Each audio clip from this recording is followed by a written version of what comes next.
स्थानों में बैठ जाए।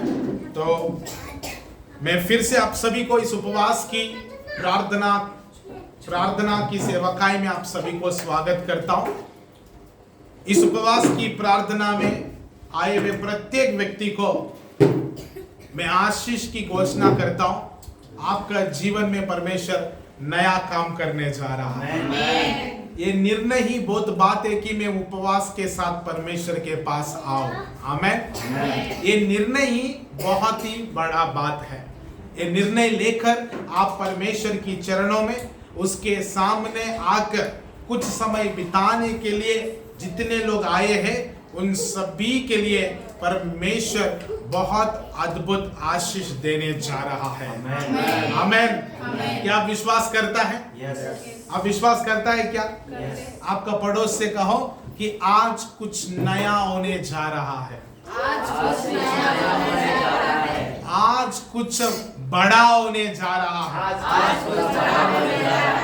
आज कुछ सामर्थ्य होने जा रहा है। आमेन। हालेलुया। हालेलुया। क्यों इन बातों को मैं आपसे बोलवाया हूं कि उपवास की प्रार्थना में सामर्थ्य है। हालेलुया। हालेलुया। उपवास की प्रार्थना में क्या है? Fasting prayer has power. Fasting prayer में, उपवास की प्रार्थना में सामर्थ्य है।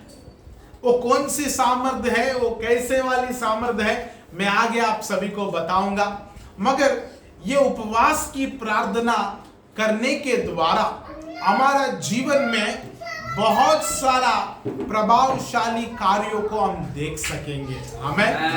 हालेलुया। हालेलुया। हालेलुया।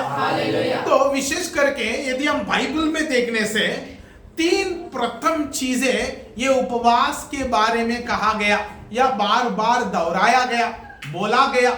तो जब कभी बाइबल में हम उपवास के बारे में देखते हैं, उपवास तीन चीजों को दर्शाता है। कितना? उससे भी अधिक हो सकता है, मगर आज मैं आपके आगे उपवास की प्रार्थना के द्वारा तीन प्रमुख चीज, तीन उत्तम चीज जो होता है, वो सकता है, उन बातों को आपके आगे रखना चाहता हूं। उनमें से कौन सा आप चुनना चाहता है और कौन सी वाली उपवास की प्रार्थना में आप शामिल होना चाहता है, वो आपको मैं छोड़ देता हूं। आमेन। हालेलुया।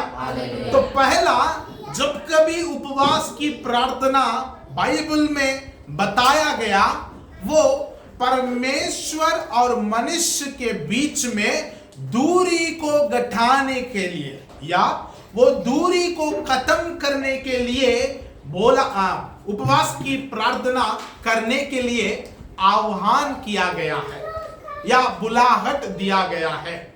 मतलब उपवास की प्रार्थना पश्चाताप करने के लिए, अपना गलतियों को मानकर उन गलतियों से मन फिराकर फिर से परमेश्वर के साथ एक अच्छा संबंध, दृढ़ संबंध बना के रखने के लिए बहुत सारे जगह में बाइबल में कहा गया। उदाहरण आप देख सकते हैं, योएल की पुस्तक 2 अध्याय में परमेश्वर का वचन में ऐसे लिखा है, पश्चाताप की आह्वान करो।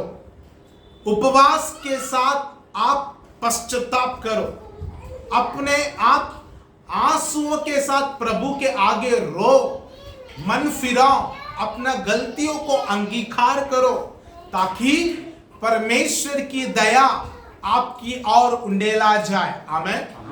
मतलब आपको और परमेश्वर का बीच में दूरी के वजह जो चीजें तेरे जीवन में घटा, जो कमी घटी आपका जीवन में आया, जो संकट आपका जीवन में आया, उन सारे चीजों के ऊपर परमेश्वर का दया उंडेला जाएगा। मतलब फिर से उन सारे बातों को रिस्टोर किया जाएगा। जो चीजें तू परमेश्वर से अलग होने के वजह खो चुका है, फिर से परमेश्वर के साथ मिलने के लिए या मिलने के वजह फिर से वो सारे चीज रिस्टोर हो जाएगा। आमेन। तो पहला उपवास की प्रार्थना के बारे में जब कभी बाइबल कहा, वो पश्चाताप करके फिर परमेश्वर के साथ अच्छा दृढ़ संबंध बनाने के लिए बोला गया है। आमेन, हालेलुया। यदि आपका जीवन में कोई भी चीजों में, कोई भी गलतियों में, कमजोरियों में अभी भी आपका आत्मिक जीवन को बिता रहा है, तो आपके लिए ये बहुत ही अच्छा मौका है उपवास के साथ आप उन सारी कमजोरियों को, जो गलतियों को आप करते आ रहा है, उन चीजों से मन फिराने का। आमेन। मन फिराकर अपने आप को परमेश्वर के सम्मुख में एक योग्य बलिदान के रूप में समर्पण करने का। आमेन, हालेलुया। क्योंकि फास्टिंग प्रेयर में ही सामर्थ्य है बोलकर मैं आपको कह रहा हूं। जब आप अपना गलतियों को अंगीकार करके उपवास सहित प्रार्थना करते हैं, आप एक अलग ही अलौकिकता आपका जीवन में देख सकता है कि वो गलतियां जिसको तू करते आया और तू उसको छोड़ नहीं पाया, अचानक तेरे जीवन से अलग होते हुए तू देख पाएगा। आमेन। मतलब तुझको भी पता नहीं चलेगा कि ऐसे कैसे इतना दिन से करते आए हुए चीज अचानक मेरे जीवन से गायब होने लगा। आमेन। जस्ट उदाहरण के लिए मैं आपको कहता हूं, आपके जीवन में एक अलसीपन है। क्या है? परमेश्वर का वचन कहता है अलसी जीवन जीना भी पाप है। क्या है? पाप है। तो ये अलसीपन आपका कमजोरी है। जब आप उपवास सहित इस कमजोरी को, इस अलसीपन को परमेश्वर के आगे अंगीकार करके, प्रभु मैं इसको छोड़ना चाहता हूं, मैं आगे मेरे जीवन में अलसी नहीं होना चाहता हूं, मुझे तेरी सामर्थ्य की जरूरत है, मुझे तेरी छुटकारा की जरूरत है, ये अलसीपन को त्यागने का शक्ति मुझे दे बोलकर आप जब प्रार्थना करने लगेंगे, आपके जीवन में परमेश्वर की सामर्थ्य उतर आएगा और अचानक आपको अलसीपन से छुटकारा देगा। आमेन, हालेलुया। आप खुद उस सामर्थ्य को अनुभव करेगा और वो कमजोरी आपका जीवन से हटते हुए देखेगा। आमेन, हालेलुया। अभी ये अलसीपन जाने के वजह आपके पास एक मौका मिल जाता है कि परमेश्वर का आज्ञा पालन करने का। आमेन, हालेलुया। मतलब आपका और आपका परमेश्वर का बीच में जो संबंध है रिस्टोर होते जा रहा है। आमेन, पुनर्स्थापित होते जा रहा है। आमेन। बहुत सारे विश्वासी जन अपना आत्मिक जीवन में क्या होता है कि जब अपना जीवन में गलतियां या कमजोरियां रहता है, उनसे बाहर आना छोड़कर उनसे समझौता जीवन जीते हैं। मेरा बात समझा? उनसे बाहर आना उनको पता नहीं है कि कैसे बाहर आना है। अभी उनको पता नहीं चला कि कैसे बाहर आना, इसीलिए वो लोग क्या करते हैं कि वो लोग समझौता के साथ, उसी कमजोरी रहेगा सेवा में भी आएगा, वो कमजोरी रहेगा प्रार्थना में भी आएगा, वो कमजोरी रहेगा उपवास की प्रार्थना में भी शामिल रहेगा, मगर उपवास की प्रार्थना में वो कमजोरियों को कैसे निकालना चाहिए वो लोगों को पता नहीं होता है। आमेन। तो आप यदि गलतियों के साथ, गलत के साथ, बुराई के साथ आप आपका आत्मिक जीवन में समझौता करता है, तो मुझे नहीं लगता है कि आप परमेश्वर का भंडारियों को या परमेश्वर का आशीषों को आपका जीवन में अनुभव कर पाएगा। हालेलुया। मतलब आप बुराई को, भलाई को एक साथ अनुभव नहीं कर सकते हैं। आप परमेश्वर की भलाई को आपका जीवन में देखना चाहते हैं, तो आप बुराई को त्यागना सीखना चाहिए। आमेन। हाँ, मैं बुराई भी करता हूं, मुझे भलाई भी चाहिए, नहीं हो सकता। परमेश्वर का वचन साफ साफ कहता है आप बुराई को इनकार करना सीखना और भलाई को अपनाना सीखना और भलाई को करना सीखना। आमेन, हालेलुया।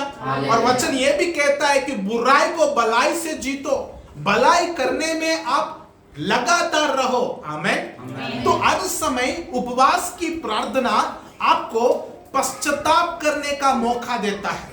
अपना कमजोरियों को अंगीकार करने का मौका देता है।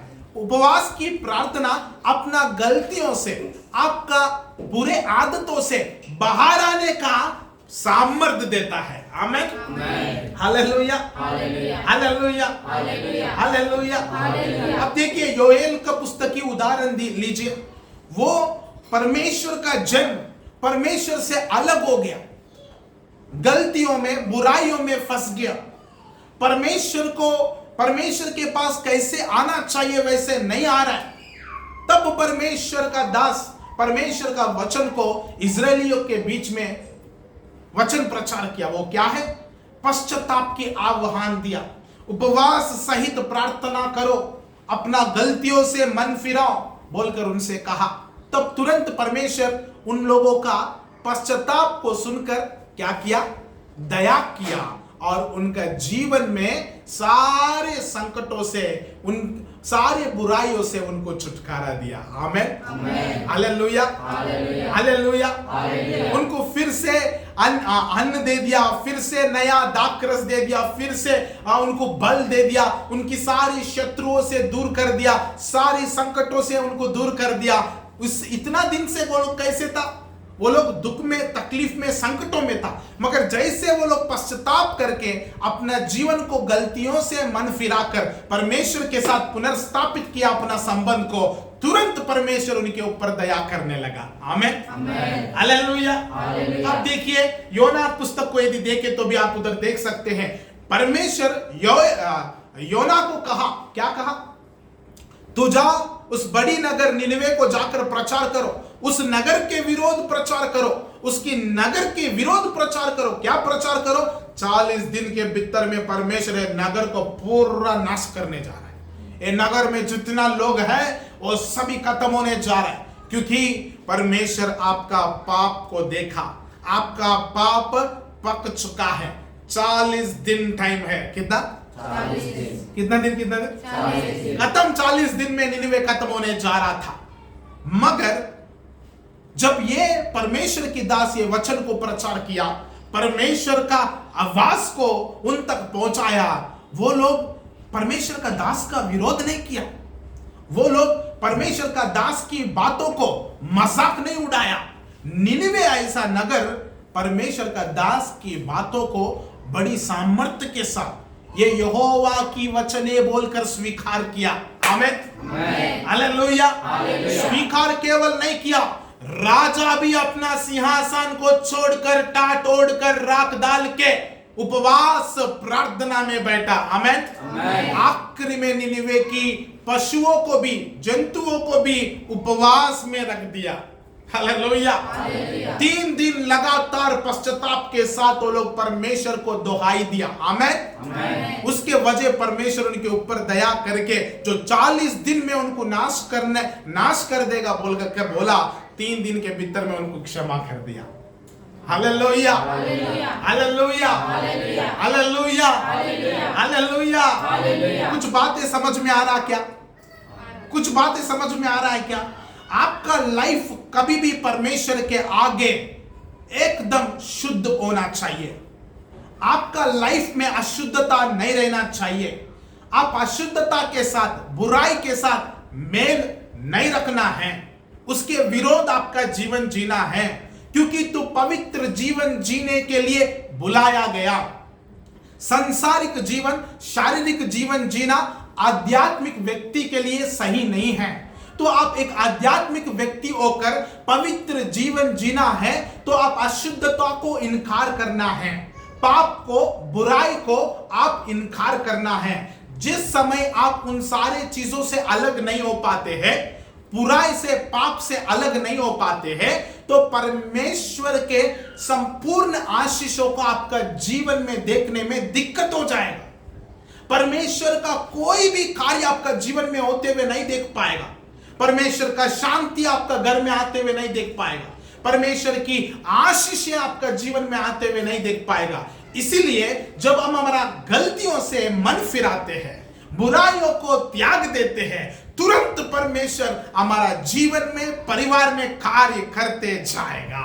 आमेन, हालेलुया, हालेलुया। मतलब उपवास की प्रार्थना में सामर्थ्य है जिसको तू छोड़ नहीं पा रहा है, जिससे तू बाहर नहीं आ पा रहा है, जिससे तू आदत बना लिया और वो आदत इतना गहरा हो गया कि उससे तू रूठे नहीं रह पा रहा है, अलग नहीं हो पा रहा है। मगर उन चीजों को, उन बातों को, उन कमजोरियों को, उन बुराई कार्यों को जब आप प्रार्थना में लाएगा उपवास के साथ, तब वो चीजें टूट जाएगा। आमेन, वो बंधन टूट जाएगा। आमेन, आप बड़ी छुटकारा को देख पाएगा। आमेन, केवल कमजोरी अलग होना नहीं, परंतु परमेश्वर का उपस्थिति को तू अनुभव करने लगेगा। आमेन, हालेलुया। एक विश्वासी, एक मसीही परमेश्वर को अनुभव नहीं करने का कारण, परमेश्वर का उपस्थिति को महसूस नहीं करने का कारण, प्रार्थना में वचन पढ़ते समय अपना परिवार में परमेश्वर का उपस्थिति को अनुभव नहीं करने का कारण, अपना गलतियां, अपना बुराइयां, अपना जीवन बुराइयों से समझौती करने के वजह वो लोग परमेश्वर के अद्भुत कार्यों को खुद की जीवन में देख नहीं पाते हैं। आमेन, हालेलुया, हालेलुया। तो ये उपवास की प्रार्थना आपको मौका देता है कि आप अपना कमजोरियों से, अपना गलतियों से, अपना बुराइयों से मन फिराए। आमेन, हालेलुया, हालेलुया। नंबर 2, दूसरा, जब कभी उपवास की प्रार्थना बताया गया बाइबल में, आने वाले उपद्रव से, आने वाले संकटों से बचाने के लिए किया गया है। Hallelujah, hallelujah. एक उदाहरण बताता हूं ताकि आप समझ ले। एस्तेर रानी, कितना लोग को मालूम है बाइबल में एक ऐसा पुस्तक है उसका नाम है एस्तेर। ये बोलना पड़ेगा, ये आपको मालूम है कि नहीं? ये बाइबल में एस्तेर पुस्तक है। एस्तेर व्यक्ति का नाम है या पुस्तक का नाम है? वेरी गुड, पुस्तक का नाम भी है, व्यक्ति का नाम भी है। आप देखिए, एस्तेर रानी को जब समाचार मिला मोर्दखाई के द्वारा, क्या समाचार? एक ऐसा आज्ञा राजा के द्वारा निकल गया, पूरा यहूदी जाति को नाश करने जा रहा है। ये शैतान की योजना है। क्यों? यहूदियों को क्यों नाश करना है? क्योंकि यहूदी गोत्र से सिंह निकल कर आएगा, वही यीशु मसीह। आमेन। शुरुआत से उस गोत्र के पीछे, यूदा के पीछे, यूदा गोत्र को पूरा ही खत्म करने के लिए प्रयास किया। हुआ क्या? उसका योजना सफल हो पाया क्या? जब परमेश्वर का योजना परमेश्वर खुद पूरा करना चाहता है तो उसका विरोध कौन खड़ा हो सकता है? आमेन, राइट। मैं ये लाइन से बाहर नहीं जाना चाहता हूं। एस्तेर ने जब पता चला एस्तेर को कि यहूदा जाति के ऊपर ऐसा बड़ा संकट आने जा रहा है, ऐसा बड़ा उपद्रव आने जा रहा है, ऐसा बड़ा नाश आने जा रहा है, जब पता चला तुरंत उसका डिसीजन क्या था मालूम है? आइए हम खाना पीना छोड़कर उपवास की प्रार्थना करें। आमेन, हालेलुया, हालेलुया, हालेलुया। एस्तेर ने क्या डिसीजन लिया मालूम है? जब वो एक ऐसा चीज सुना जो सुनने का लायक नहीं है, उसके लिए, उसका जाति के लिए बहुत बड़ा संकट की समय आ चुका है, वो तुरंत वो रानी है बोलकर अपना खुद की कदम नहीं उठाया। जब कभी हम ऐसा कुछ चीजें सुनते हैं जो सुनने का लायक नहीं है, तुरंत हम एक्ट करने लगते हैं, तुरंत हम अपना इच्छा को प्रकट करने लगते हैं, या हम खुद कुछ करने के लिए प्रयास करते हैं ताकि उन चीजों से हम बच जाए या वो चीज हमारा जीवन में ना हो जाए। नहीं, ऐसा कभी एक विश्वासी नहीं करना चाहिए। एस्तेर हमको बहुत अच्छा आध्यात्मिक जीवन सिखाती है। कितना अच्छे चीजों को एस्तेर के जीवन के द्वारा हम सीख सकते हैं। एस्तेर का लाइफ में जब पता चला एस्तेर को कि यहूदी जाति के ऊपर बहुत बड़ा उपद्रव आने जा रहा है, वो तुरंत परमेश्वर की उपासना करने लगी। आमेन। हालेलुया। केवल प्रार्थना नहीं परंतु उपवास सहित प्रार्थना करने लगी। आमेन। वो और उसके साथ रहने वाला और साथ ही साथ मोर्दकै को भी ये इंफॉर्मेशन दिया, आप लोग भी उस जगह में उपवास की प्रार्थना करो, मैं यहां उपवास की प्रार्थना करूंगा, परमेश्वर की सहायता मांगेंगे। जो आज्ञा राजा की ओर से निकल गया और वो जो आज्ञा एक बार निकल गया उसको फिर पलट नहीं सकते हैं, उस आज्ञा को फिर वापस ले नहीं सकते हैं, मगर हम हमारा परमेश्वर का पास जाएंगे। वो असंभवों को संभव करने वाला है, वो सामर्थ्य कार्यों को करने वाला है। आइए हम उपवास के साथ प्रार्थना करेंगे बोलकर एस्तेर रानी होकर भी खुद की इच्छा प्रकट ना करते हुए, खुद का निर्णय ना लेते हुए वो परमेश्वर की उपासना उपवास के सहित किया है। आमेन। हालेलुया। हालेलुया। क्या हुआ था? उपवास की प्रार्थना के द्वारा एस्तेर बैठने की वजह कुछ हुआ क्या? ऐसा कुछ प्रभाव आया क्या? बहुत ही बड़ा प्रभाव आया। आमेन। हालेलुया। हालेलुया।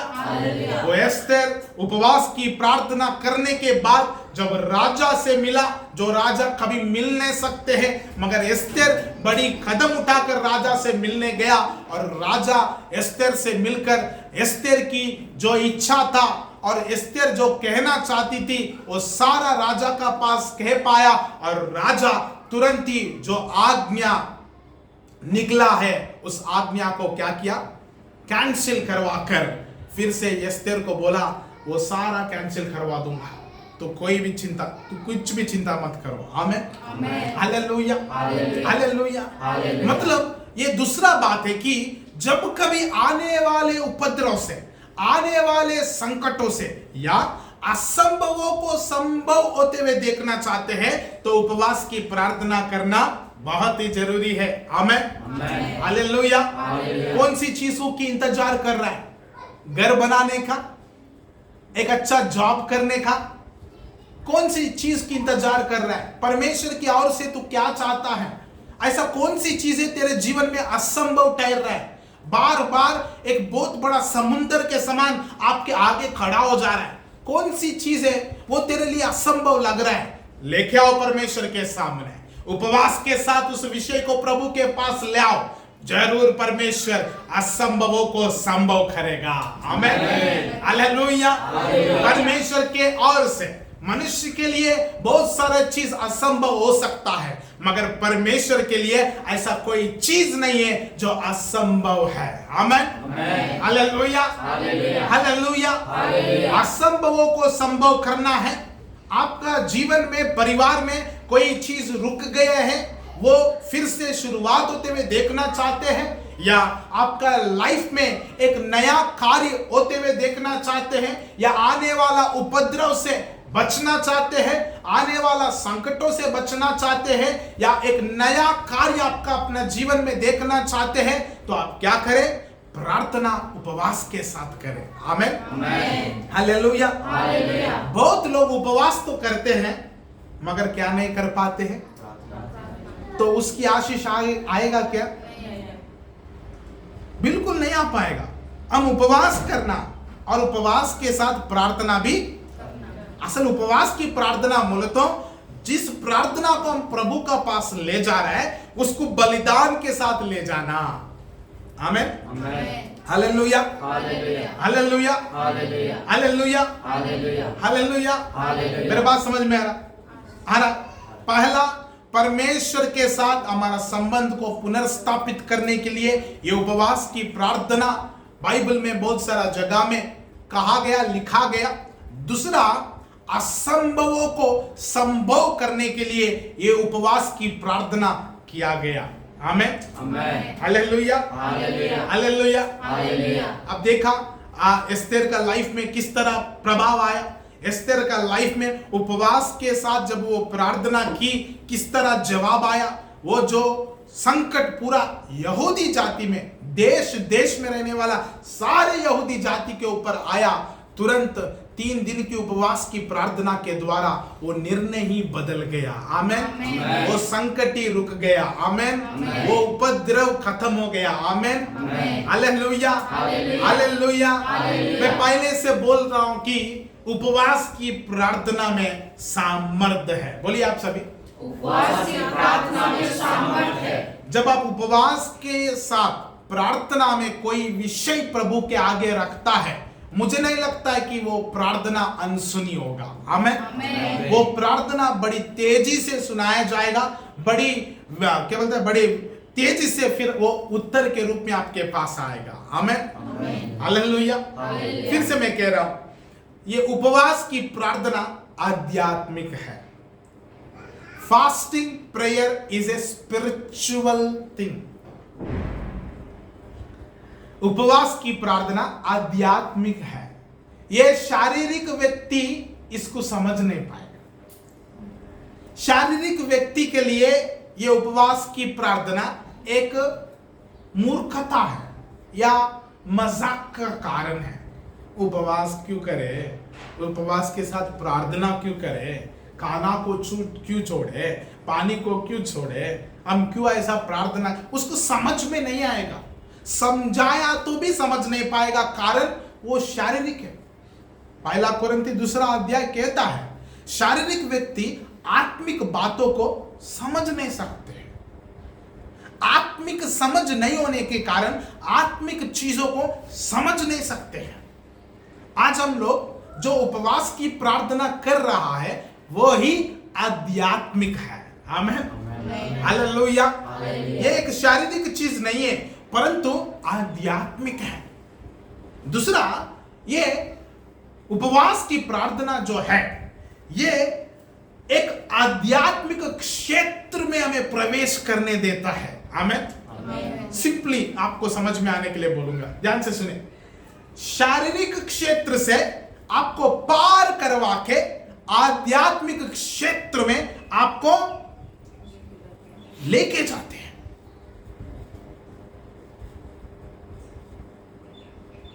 आपका जीवन को आध्यात्मिक बनाना जरूरी है। हम आत्मिक लोग हैं, हम आत्मा में चलना है। बाइबल यही कहता है, हमारा चाल चलन आत्मा के अनुसार हो। हम आत्मिक जीवन, आध्यात्मिक जीवन जीने के लिए बुलाया गया। हमारा सारी आशीष आत्मिक जीवन में छिपा हुआ है, आध्यात्मिक जीवन में छिपा हुआ है। मतलब आप जितना आध्यात्मिक बनते जाएंगे, उतना आप अपना जीवन में आत्मिक आशीषों को देख पाएंगे। आमीन, हालेलुया। जब आप आध्यात्मिक बन जाते हैं, आत्मिक बन जाते हैं, वो आशीष केवल आत्मा तक सीमित नहीं रहेगा, वो आत्मा से शरीर में प्रकट हो जाएगा। आमीन। जब शरीर में प्रकट होगा, वो बाहर का लोग भी देख पाएगा। आमीन। जब आत्मा में प्रकट होगा, तू खुद महसूस कर पाएगा। जैसे कि अरे, मैं एक समय में प्रार्थना ज्यादा नहीं करती थी, अभी देखो उपवास के साथ प्रार्थना करने के वजह मैं प्रतिदिन ज्यादा प्रार्थना करने लग रहा हूं, ज्यादा वचन पढ़ने लग रहा हूं। ये तू खुद अनुभव कर रहा है, राइट? ये तेरे खुद की अनुभव है। मगर वो प्रार्थना के वजह, वो आध्यात्मिक जीवन के वजह, परमेश्वर जब तुझे आशीष देता है, वो आत्मा में केवल सीमित नहीं रहेगा, वो आत्मा से तेरा शरीर में प्रकट होगा। आमीन। जब शरीर में प्रकट होगा, जितने लोग तुझे देखेगा, वो सभी परमेश्वर का आशीषों को देखेगा। आमीन, हालेलुया। मतलब तू ही एक आशीष के रूप में सबके आगे प्रकट किया जाएगा। आमीन। इसलिए पौलुस कहता है कोरिन्थी कलीसिया से कि तुम ही मेरा पत्री हो, तुम लोग ही मेरा पत्री हो। मतलब और कौन सा नया पत्र लिखने की जरूरत नहीं है। हम आपको प्रचार केवल नहीं किया, हम आत्मा को आपकी ओर उंडेला। आप लोग ही मेरा एक पत्री है बोलकर कहता है। वैसा हम लोग जब आत्मिक आशीषों को, ये आध्यात्मिक जीवन में जब हम लोग प्रवेश करेंगे, आध्यात्मिक क्षेत्र में हम जीने लगेंगे तो आध्यात्मिक आशीषों को, परमेश्वर का वचन एफएससी पुस्तक में लिखा है पहला अध्याय में कि हमें यीशु मसीह के साथ परमेश्वर आत्मिक स्थानों में आशीष दिया है। हमारा सारे आशीष आत्मा में छिपे हुए हैं। तो आप शारीरिक होकर आत्मिक आशीषों को पाना चाहते हैं तो आपसे शायद कभी नहीं हो पाएगा। आपका घर में, परिवार में शांति होना चाहिए। शांति शारीरिक नहीं है, आत्मिक है। आमीन। आनंदित होना चाहते हैं कि आपका घर में झगड़ा रगड़ा सब खत्म होना चाहता है कि आपका घर में, तो वो शारीरिक नहीं है। शांति शारीरिक नहीं है, आनंद शारीरिक नहीं है, आत्मिक है। आमीन, हालेलुया। जब तक तू आध्यात्मिक नहीं बनेगा, तेरा घर को, तेरा जीवन को, परिवार में शांति और आनंद आते हुए नहीं देख पाएगा। वो शारीरिक चीज नहीं है वो कमाने के लिए, वो आध्यात्मिक चीज है। आमीन। तो जितना आध्यात्मिक क्षेत्र में प्रवेश करेंगे तो उतना आत्मिक आशीषों को अपना जीवन में देख पाएंगे। जितना आत्मिक आशीषों को अपना जीवन में देख पाएंगे उतना वो शरीर में प्रकट होते जाएंगे। जितना शरीर में प्रकट होते जाएगा उतना तो तेरा परमेश्वर की गवाही देने के समान ठहरेंगे। आमीन, हालेलुया, हालेलुया। आप खुद ब्लेस नहीं हो रहा है, दूसरों को बोलता है क्या, तुझे परमेश्वर ब्लेस करेगा। जब तू बोलेगा वो व्यक्ति क्या करेगा मालूम है, तुझको देखकर इसको ये आशीष नहीं मिला, मुझको आशीष मिलेगा बोल रहा है। बात समझा? हम जब तक वो हमारा लाइफ में एक्सपीरियंस नहीं करेंगे, मैं बोल रहा हूं वचन में भी लिखा है परमेश्वर की राज्य बातों में नहीं सामर्थ्य में है। हमारा एक्शन ज्यादा बात करते हैं। जब हम लोग परमेश्वर की आशीषों को हमारे जीवन में महसूस करते हैं और हमारा जीवन में परमेश्वर के आशीषों में हम चलने लगेंगे, वो जरूर बात करेगा। आमीन, हालेलुया। आपका अड़ोस से, आपका पड़ोस से, आपका कोलिग से बात करेगा और वो चीज परमेश्वर के प्रति उन लोगों को आकर्षित करेगा। आमीन। इस दुनिया में कोई और जगह है क्या परमेश्वर के सिवा शांति मिलने का, आनंद मिलने का, मुक्ति मिलने का? यीशु मसीह के सिवा कोई दे पाएगा क्या ये सारा? तो जब आप खुद उस आशीषों में जिएगा, पूरा संसार ही परमेश्वर के प्रति तेरे द्वारा आकर्षित हो जाएगा। आमीन, हालेलुया, हालेलुया, हालेलुया। तो मेरा बात वेरी सिंपल है कि उपवास की प्रार्थना करना बहुत ही जरूरी है। क्यों? कि वचन में लिखा है कि जब कभी तुम उपवास की प्रार्थना करें, मतलब जरूरी है कि तू उपवास की प्रार्थना करे। यीशु मसीह अपने चेलों को सिखाते हैं कुछ चीजें उपवास की प्रार्थना के द्वारा छुटकारा मिलता है। कुछ बंधने उपवास की प्रार्थना के द्वारा टूटा जाएगा। कुछ चीजें उपवास की प्रार्थना के द्वारा छुटकारा मिलेगा। यीशु मसीह अपने चेलों को सिखाया। मगर आज मैं जिस तरह आप लोगों को 3 विषय को सिखाना चाहा। नंबर 1, परमेश्वर के साथ हमारा संबंध को पुनर्स्थापित करने के लिए, वो पुनर्स्थापित कैसे करना आपको पहले मैं समझाया। नंबर 2, आने वाला उपद्रव से, आने वाला मुसीबतों से, अचानक आपका जीवन में, परिवार में कुछ भी चीजें ऐसे सुनते हैं जो होना नहीं चाहिए, उन चीजों से कैसे हम बचे रहना है, कैसे हम असंभवों को संभव कर सकते हैं, उपवास की प्रार्थना के द्वारा, हम एस्तेर के जीवन के द्वारा सीख पाए। तीसरा, उपवास की प्रार्थना एक आत्मिक समझ को देता है। आमीन। मतलब जो चीजें समझ में नहीं आता है, जो चीजें बिल्कुल समझ में नहीं आता है, उन चीजों को समझाता है। आमीन। इससे अच्छा मैं आपको ऐसा बोलूंगा ताकि आप लोग बहुत अच्छा से समझ सके। उपवास की प्रार्थना के द्वारा आने वाले बातों को आप देख पाएंगे। आमीन। आने वाले बातों को आप समझ पाएंगे। आमीन। सिंपली एक बात बोलता हूं, मुझे आप उत्तर दीजिए, जवाब दीजिए। आने वाला दिन, कल आपका पास एक मुसीबत आने जा रहा है या कुछ संकट आने जा रहा है, आप उसको कैसे रिस्पॉन्ड करेगा? आपको पता चल गया कि कल उस जगह में खतरा है, आप कैसे रिस्पॉन्ड करें?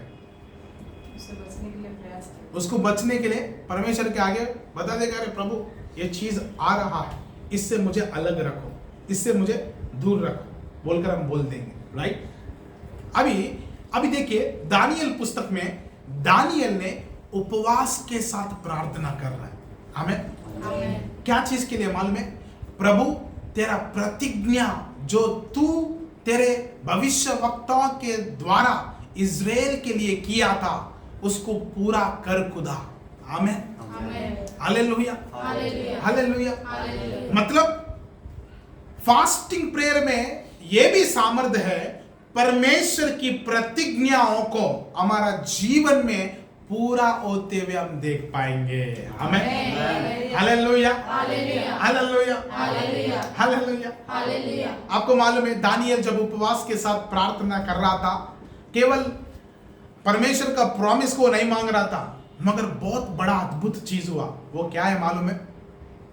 उसका जीवन में फर्स्ट टाइम सुपर नेचुरल चीजों को वो एनकाउंटर किया। आमीन। अलौकिक चीजों को एनकाउंटर किया। वो क्या है मालूम है?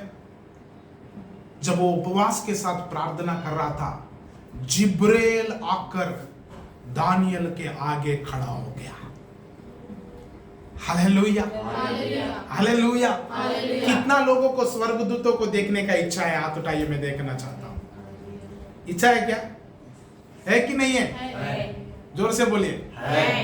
तो तैयार रहिए बीमार पड़ने के लिए। क्या पढ़ने के लिए? भयभीत होने के लिए तैयार रहिए। मैं बोल रहा हूं स्वर्गदूत का एक पंख की कोना देखते ही आप मरा हुआ का जैसा बन जाएगा, मूर्छित हो जाएगा। क्या हो जाएगा? मेरा बात फिर समझ में आपको? स्वर्गदूत का पंखों में से एक पंख की कोना, पूरा नहीं, कितना? एक कोना देखते ही तो मूर्छित हो जाएगा। मतलब ये तीसरा पॉइंट ऐसे लिख लो कि उपवास की प्रार्थना के द्वारा अलौकिकता में हम प्रवेश करेंगे। आमीन। या अलौकिक चीजों को हम देखेंगे। आमीन। Hallelujah, hallelujah. अब देखिए दानियल का जीवन में देखिए, जब वो उपवास के साथ प्रार्थना कर रहा था, जिब्रेल आकर उधर खड़ा हुआ। जिब्रेल को जैसे देखा, मानिए उधर लिखा है, पढ़िए, बाद में आपको मैं अभी समय को लंबा नहीं खींचना चाहता हूं। दानियल का पुस्तक में लिखा है, जैसे जिब्रेल को देखा एकदम मुंह के बले गिर गया दानियल। किधर गिरे हैं? मतलब दूसरा बार फिर से सिर उठाकर देखना भी नहीं चाहता है वो। हालेलुया। फिर से जो चीज को वो देखा था, फिर से मैं जो देखा सही देखा क्या बोलकर एक बार उठकर आंख खोलकर देखने के लिए भी वो इच्छुक नहीं किया। इतना पावरफुल है। आमीन। हालेलुया। सोचो दानियल के जैसा आदमी ही मूर्छित हो गए तो हम तो वो बात को मैं नहीं बोलना चाहता, मगर मैं विश्वास करता हूं हम दानियल के समान आध्यात्मिक बनकर जब हम परमेश्वर की उपासना करेंगे 100% दानियल से बढ़कर चीजों को हम देखेंगे। आमीन। Hallelujah, hallelujah. कई बाइबल में प्रकाशित वाक्य पढ़ने के बाद एक परमेश्वर के दास के साथ ऐसा एक बार मजाक से चर्चा कर रहे थे कि परमेश्वर हमारा बीच में, परमेश्वर और हमारा बीच में बहुत सारा स्वर्गदूत है। क्या है? क्योंकि सिंहासन की चारों ओर क्या है? कितना स्वर्गदूत है? बहुत सारे स्वर्गदूत हैं। तो एक व्यक्ति ने ऐसा बोल रहा था कि जब आप परमेश्वर को प्रार्थना में मिलने जाते हैं ना, तब जरूर स्वर्गदूत देखना ही पड़ेगा, क्योंकि बीच में बहुत सारा है तो ट्रैफिक जाम हो जाएगा, तो उसको पार करके तो जाना पड़ेगा। तो बीच में कैसे भी करके हम किसको मिलेंगे? ऐसे मजाक से बोल रहा था, मगर मैं ये क्या कहना चाहता हूं कि जब दानियल बहुत ही इंटेंस, बहुत ही गंभीरता के साथ उपवास सहित वो प्रार्थना कर रहा था, स्वर्गदूत को परमेश्वर खुद भेजा ताकि कुछ बातों को, जो बातें वो प्रार्थना में देखा, आमीन, आपको बोला था उपवास की प्रार्थना में अलौकिक चीजों को हम देखेंगे, आमीन। कुछ चीजें भविष्य के लिए दानियल ने देखा, मगर उसको कुछ समझ में नहीं आ रहा था। जिब्रेल दूत को परमेश्वर ने भेजकर उन बातों को समझाया, आमीन, हालेलुया। तो ये जिब्रेल की देखने का प्रोसेस में ये दानियल मूर्छित हो गया। ऐसे लिखा है कि बीमार पड़ गया। क्या पड़ गया? बीमार पड़ गया। क्या पड़ गया? बीमार पड़ गया। कौन है वो? दानियल, पावरफुल व्यक्ति है बाइबल में। सिंहों की गुफा में एकदम सुरक्षित बाहर निकल कर आया। नबूकदनेस्सर जैसा क्रूर राजा के आगे खड़ा होकर स्वप्न और उसका अर्थ भी मैं समझा दूंगा, मुझे थोड़ा समय दे बोलकर हिम्मत से मांगा। वो दानियल जो अन्य देश में परमेश्वर की सामर्थ्य कार्यों को प्रकट किया, उस दानियल जब स्वर्गदूत को देख लिया, मूर्छित हो गया और बीमार पड़ गया। तो ऐसा नहीं है कि हम भी ऐसे होंगे, ऐसा नहीं है कि हम नहीं देखना है, देखना है। हम रियल लाइफ को जीना है। स्पिरिचुअल लाइफ ये केवल बात नहीं है, वचन नहीं है, ये पावरफुल है, ये रियल है, रियलिस्टिक है। आगे हम उसी स्पिरिचुअल वर्ल्ड में, आध्यात्मिक दुनिया में, क्षेत्र में रहने जा रहा है, तो देखना जरूरी है। दानियल ने देखा जिब्रेल को, मरियम ने देखा जिब्रेल को, जकरिया ने देखा जिब्रेल को, देखा। हम भी देखना है ताकि हमको समझ में आए कि परमेश्वर की कार्य कोई भी केवल बात नहीं है, वो सारे सच है, आमीन, हालेलुया। फिर से मैं कहता हूं कि आप जब उपवास की प्रार्थना में परमेश्वर के सम्मुख में उपासना करने लगेगा, परमेश्वर कुछ बातें आपको दिखाएगा, आमीन, दर्शन के रूप में प्रकट करेगा, आमीन। आप क्या करना है, आप कहां जाना है, परमेश्वर खुद निर्देश करेगा, आमीन। यदि आप कंफ्यूजन में हैं, आपका काम को लेकर, आपका कमाई को लेकर, आपका सेवकाई को लेकर, आपका बिजनेस को लेकर, कोई भी चीज के लिए आप कंफ्यूज है, क्या करना पता नहीं चल रहा है, क्या करना चाहिए समझ में नहीं आ रहा है, सारा द्वार बंद हो गया जैसा लग रहा है, आप उपवास के साथ इस विषय को प्रभु के आगे रखिए। तो परमेश्वर ने आपको आगे क्या करना है, कौन सी कदम उठाना है, कौन सी मार्ग में जाना है, कौन सी रास्ता में आप जाना है, कैसे आप जाना है, आपको कौन कौन मदद कर पाएगा, पूरा हिंट के साथ परमेश्वर आपको बताएगा, आमीन। यदि उन बातों को समझ नहीं पाया तो जिब्रेल दूत को भेजकर आपको समझा देगा, आमीन, हालेलुया, हालेलुया। एक और उदाहरण बोलकर मैं प्रार्थना में लेके जाना चाहता हूं। आइए हम देखेंगे प्रेरितों का पुस्तक 13 अध्याय। हम लोग आराधना से पहले पढ़े थे, उसी अध्याय को एक बार हम खोलेंगे। यहां जब परमेश्वर का कलीसिया, परमेश्वर की दासजन, परमेश्वर की लोग एकत्रित होकर उपवास के साथ प्रार्थना करते समय में कुछ अद्भुत चीज हुआ, उसको हम एक बार अध्ययन करके उसके बाद हम प्रार्थना में जाएंगे। आज हम लोग ये उपवास की प्रार्थना में हमारा जीवन को परमेश्वर के आगे सही कर लेंगे। ये उपवास की प्रार्थना में हमारा लाइफ में, परिवार में क्या है वो असंभव के रूप में हमारा आगे खड़ा हुआ, वो सारी चीजों को संभव बनाएंगे, आमीन। साथ ही साथ ये उपवास की प्रार्थना के द्वारा अलौकिक चीजों को देखेंगे। आने वाले दिनों में परमेश्वर की गाइडेंस को लेकर हमारा कदमों को उठाएंगे, आमीन। तो आइए एक बार पढ़ेंगे प्रेरितों का पुस्तक 13 अध्याय, दूसरा पद से पढ़िए, हमको क्लियर समझ में आ जाएगा।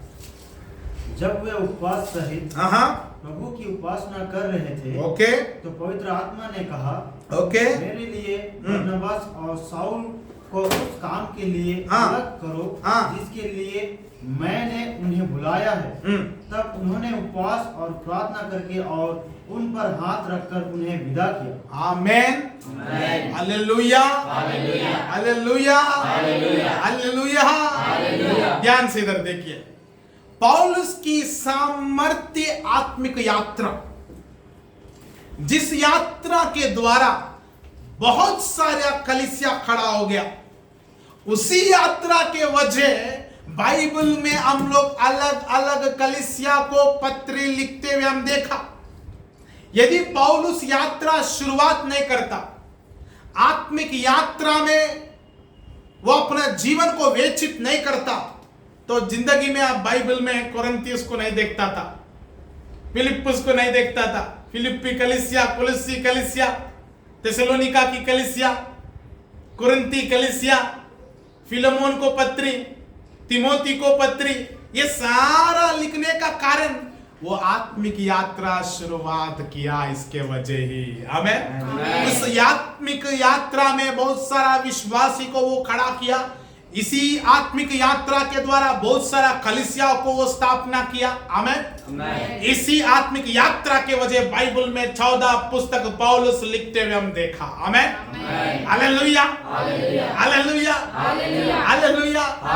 मगर ये आत्मिक यात्रा शुरुआत होने से पहले कुछ चीज हुआ, हम समझना चाहिए। आमेन।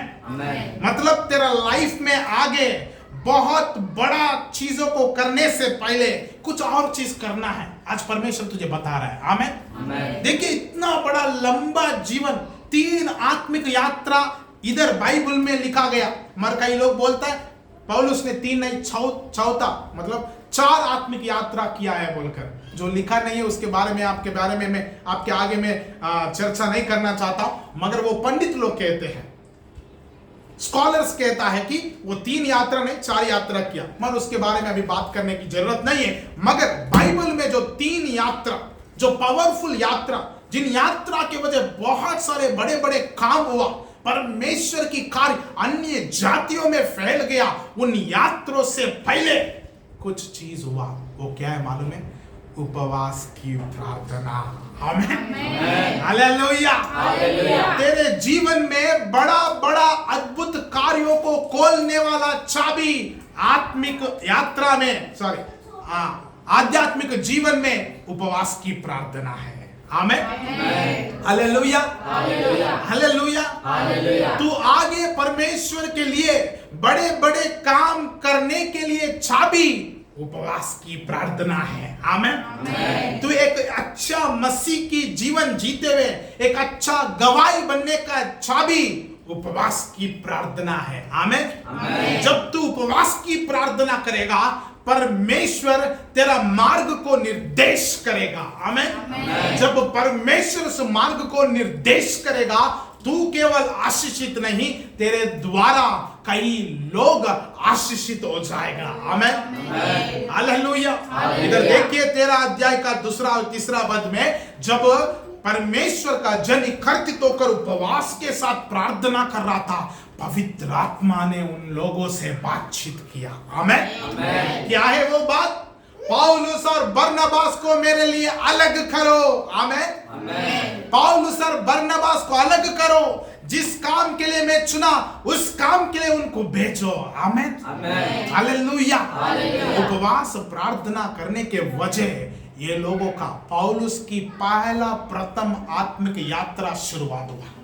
जैसे वो यात्रा शुरुआत हुआ, वाह, वो पूरा वंडरफुल है।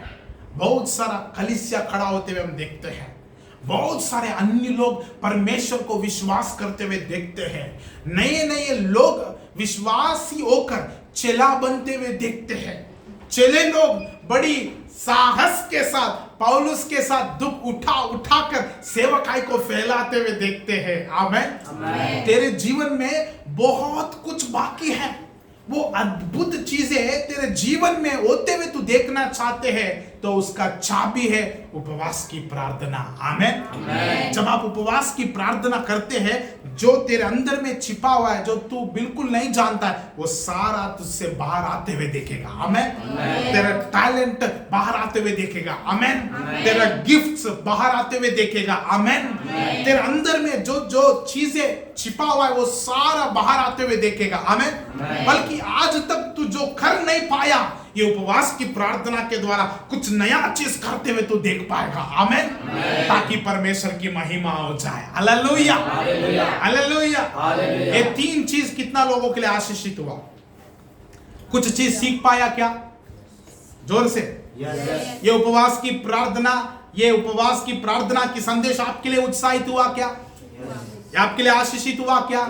कुछ सीख पाया क्या? तो मैं चाहता हूं आप पहला भाग में है या दूसरा भाग में है, तीसरा भाग में है, मुझे नहीं पता, या ये तीन भाग आपको जरूरत है क्या? इसलिए आज परमेश्वर आपको प्रकट किया होगा। मगर अभी हम कुछ समय परमेश्वर का सामने प्रार्थना में बिताएंगे। आज सचमुच जिस तरह हम वचन सुना है उस तरह अपने आप को प्रभु की ओर लेके जाएंगे। आइए हम सभी अपना घुटनों में आ जाएंगे परमेश्वर के आगे। यदि आपका जीवन परमेश्वर से अलग है तो उससे फिर से पुनर्स्थापित करने के लिए प्रार्थना करें। आपका लाइफ में, परिवार में कुछ चीजें असंभव है, उसको संभव बनाने के लिए प्रार्थना कीजिए। या आपका लाइफ में कुछ नया चीजों को, नया द्वार खुलते हुए देखना चाहते हैं, नया अद्भुत कार्यों को देखना चाहते हैं, आप लोग उन बातों के लिए प्रार्थना करें ताकि आपके लिए एक नया द्वार खुल जाए। आप लोग भी आपका प्रेयर रिक्वेस्ट को लिख लीजिए। जो लोग ऑनलाइन में देख रहे हैं, आपका प्रेयर रिक्वेस्ट लिख लीजिए। यदि आपका घर में कुछ समस्या है, आपका परिवार में कुछ समस्या है, आपका लाइफ में कुछ ऐसा कमजोरियां है, वो लिख लीजिए और परमेश्वर के आगे रखिए और परमेश्वर के सामने प्रार्थना कीजिए। परमेश्वर आपका जीवन में भी नया नया काम करने जा रहा है। धन्यवाद। परमेश्वर आपको आशीष दे। राइट।